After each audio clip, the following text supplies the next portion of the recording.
por është të flas atje, të bërtas atje, të ngrej zërin për gjithë problematikat e zonës.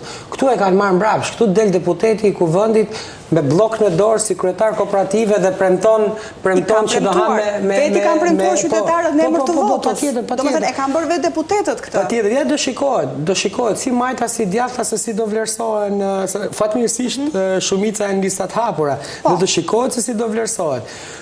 Puna e përditshme është ku të ka padrejtësi të qytetarëve. Patjetër ka në sistemin e kadastrës ka padrejtësi. Dhe kjo është një nga problematikat më të mëdha që kemi.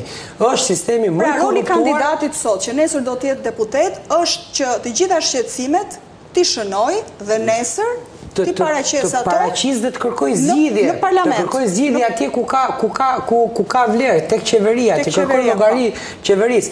Tani, sot kemi problematika më e madhe sot është Agjencia Shtetërore e Kadastrës, ku është një nga sistemet më të korruptuara që ka kjo qeveri. Dhe nëse do të bëj diçka qeveria Rama është jap fund një herë e mirë kësaj problematike, të vendosë njerëz të përgjegjshëm në drejtim të këtij institucioni dhe njerëz cilët jenë pranë halleve të qytetarëve dhe jo sekser të cilët marrin sipas 12 vjet ka qenë Edi Rama në pushtet. Patjetër. Pse nuk e ka bërë? Nuk ka gjetur njerëzit e duhur. Është një nga pjesët që nuk ka arritje.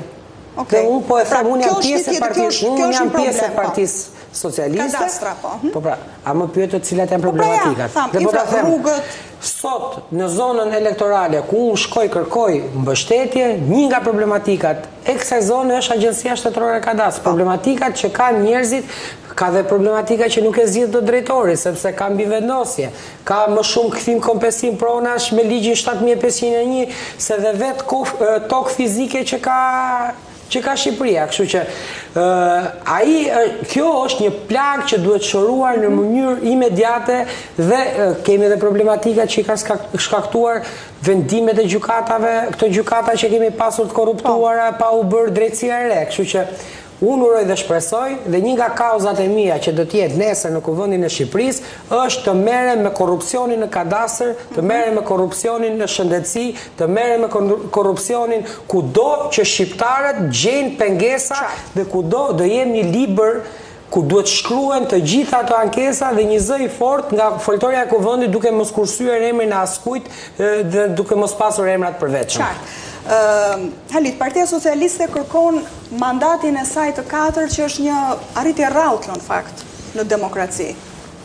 Demokracia në vetë është demos, është vendos populli. Dakor, por e rrallë është se nuk ka të rrallë dhe të pa rrallë, ka kush merr vot. Dakor, po mi pra, nuk është se ka arritur çdo qeveri që të ketë le të themi një qeverisje të 4 nëse do të ndodhë diçka e tillë, nuk ka ndodhur. Kështu që pyetja që kam, cilat do të konsiderojë, deri tani folëm për problematika, cilat janë arritjet kryesore të Partisë Socialiste në këto 12 vjet që e justifikon kërkesën tuaj për të kërkuar votën? Atëherë, arritje ka pa fund. Aty ku thëmë ka problematika në lagjet më të vogla që mund të ketë problematika të vogla infrastrukturore, sot ke vepra të mëdha infrastrukturore. Cilat janë shumë në zonën tënde?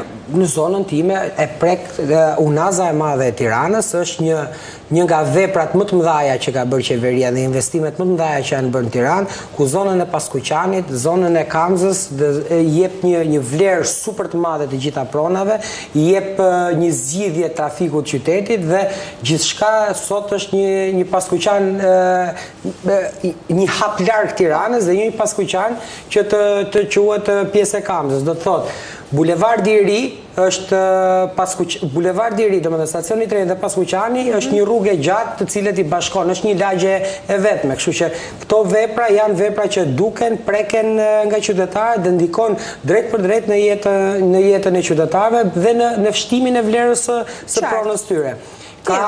Një arritje tjetër. Arritje të qeverisë ka sistemi i shëndetësisë, i cili është më i mirë se ç'ishte më përpara, është i përmirësuar. Rritja e pagave, rritja e pensioneve, rritja e luftës kundër korrupsionit. Sistemi i shëndetësisë ku konkretisht për shembull? Po sot ke